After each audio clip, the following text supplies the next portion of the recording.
আমরা প্রতিটি ক্ষেত্রে, বিশেষ করে বাংলাদেশের অর্থনীতির ক্ষেত্রে, অর্থনীতি রাজনীতি হাতে হাত মিলিয়ে চলতে হয় এবং রাজনীতি একা চলতে পারে না।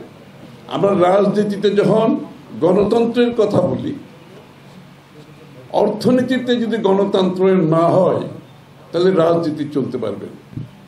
এটা হচ্ছে বিএনপির নতুন ভাবনা। রাজনীতিতে গণতন্ত্রায়ন করার সাথে সাথে অর্থনীতিকে গণতন্ত্রায়ন করতে হবে। অর্থাৎ বাংলাদেশের প্রতিটি মানুষ বাংলাদেশের অর্থনৈতিক কর্মকাণ্ডে অংশগ্রহণ করার পূর্ণাঙ্গ সমান অধিকার থাকতে হবে। কোনো গোষ্ঠী সৃষ্টি করা যাবে না, কোনো বিশেষ সুবিধা দিয়ে পৃষ্ঠপোষকতার মাধ্যমে কোনো অর্থনীতি আগামী দিনে পরিচালিত হবে না। বিএনপির পক্ষ থেকে অর্থনীতি থাকবে সকলের জন্য মুক্ত।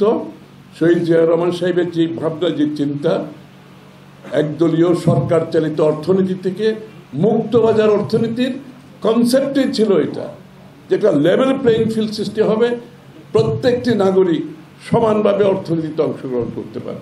একটা হচ্ছে যে রংপুরের হস্তশিল্প কথা, যে শাড়ির কথা বলেছেন আপনারা, বিভিন্ন হস্তশিল্পের কাজ ইতিমধ্যে চলছে না তা তো না, কিছু কিছু চলছে এবং কামার কুমার যারা আছে তারাও তাদের প্রোডাক্ট বানাচ্ছে। কিন্তু আপনারা বিশ্বের উন্নত দেশগুলোতে এই সমস্ত পণ্যের দাম অনেক বেশি, অনেক বেশি।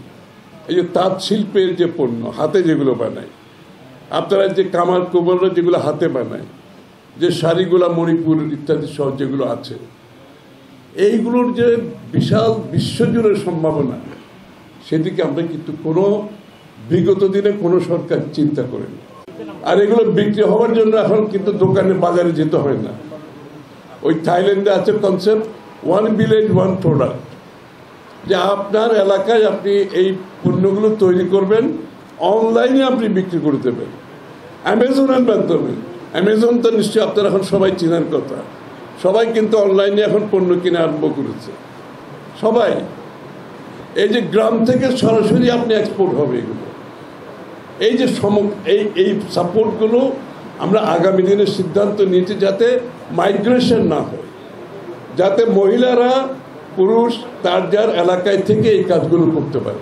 লুটপাট, শেয়ার বাজার লুট, ব্যাংক লুট, মেগা প্রজেক্ট লুট, সব লুট। এটা বন্ধ করতে হলে আপনি যখন ওপেন করে দেবেন স্বচ্ছতার মাধ্যমে, এখানে লুট করার কোনো সুযোগ থাকবে না, সকলের জন্য সমান সুযোগ থাকবে। বলবো বাংলাদেশে এই মুহূর্তে দরকার একটি নির্বাচিত সরকার।